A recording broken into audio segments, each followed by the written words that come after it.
Salut les fermiers, salut les fermières, bienvenue sur Cocotte TV. Aujourd'hui, je dévoile le KD25F, le dernier écran de chez Aorus qui est actuellement en train de se faire dévoiler aussi au Computex face à l'œil expert de Mentidor et Vanseb qui sont sur place. Alors, Aorus aime bien faire les choses en grand. Là, on a le droit à une dalle de 25 pouces en TN et en Full HD. Alors qu'est-ce qu'il a vraiment de grand? Eh bien il a le droit aussi à du 240 Hz en FreeSync avec 0,5 millisecondes de rémanence. Le tarif, nous ne l'avons pas encore, mais on va quand même pouvoir faire un petit tour du propriétaire, dévoiler l'OSD et aussi voir ce qu'il vaut avec Assassin's Creed Odyssey.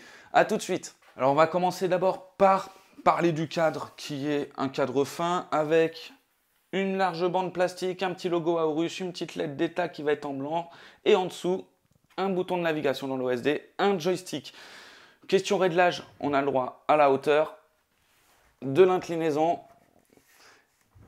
et aussi un mode à 90 degrés et un pied sur pivot.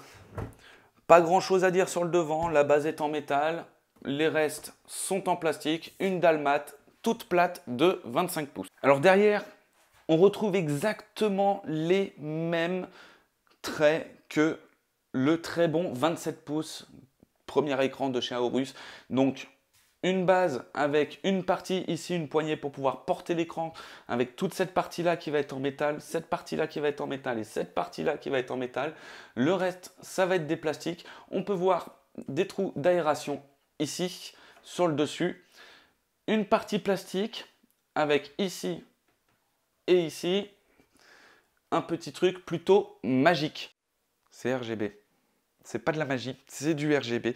RGB qui est tout simplement synchronisable via Mystic Light, donc synchronisable avec votre carte mère Aorus, votre RAM Aorus, votre SSD Aorus, vos câbles USB Aorus, votre tapis de souris, vos claviers, tous vos enceintes et livres Aorus.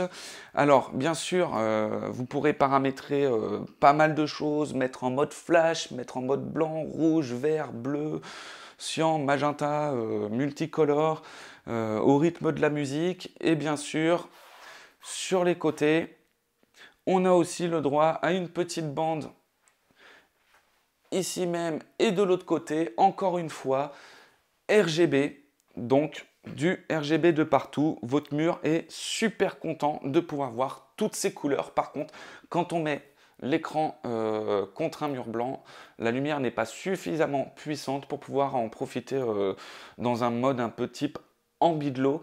Le seul côté esthétique de ce RGB, c'est de pouvoir mettre l'écran le dos face à quelqu'un.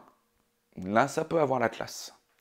Alors, petit tour dans l'OSD maintenant. Alors déjà, pour commencer, en un clic, on a le droit à plusieurs options. Donc, soit sortir de l'OSD, soit éteindre l'ordinateur, l'écran, le dashboard, le Game Assistant et les settings.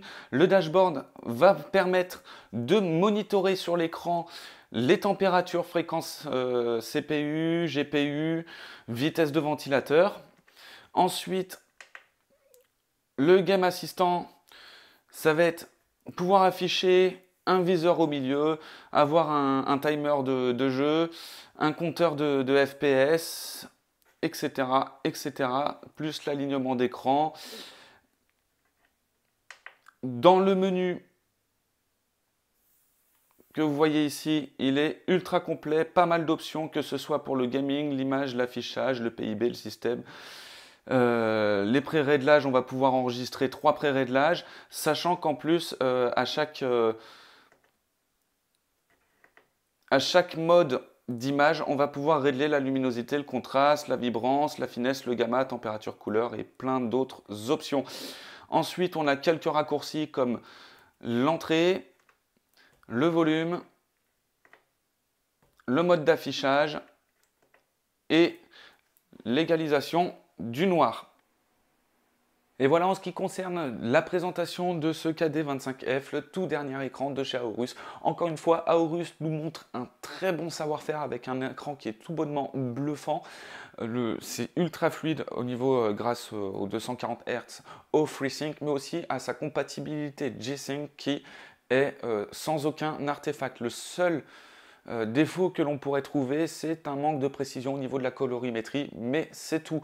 Le reste, au niveau de l'uniformité de la dalle, c'est parfait. Les angles de vision sont plutôt bons pour un TN.